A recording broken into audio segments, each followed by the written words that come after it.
प्राचीन ग्रीस और आधुनिक स्विट्जरलैंड रे डैश गणतंत्र प्रचलित थिला। प्राचीन ग्रीस और आधुनिक स्विट्जरलैंड रे डैश गणतंत्र प्रचलित थिला। परोक्ष, प्रत्यक्ष, प्रतिनिधिमूलक, मूल्यबोध भित्तिक। तो यार आंसर कौन आसो? यार आंसर आसो तुम कौन ना प्रत्यक्ष, जहाँकि तुम ऑप्शन नंबर बी रे अवस्थित। यार आंसर कौन आसो स्टूडेंट्स? यार आंसर आसो तुम प्रत्यक्ष।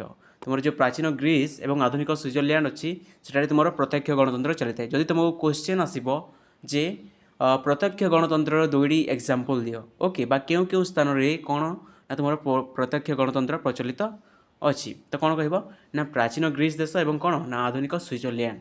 बुझी हो? नेक्स्ट क्वेश्चन देख, क्वेश्चन नंबर 2 कौन देछि?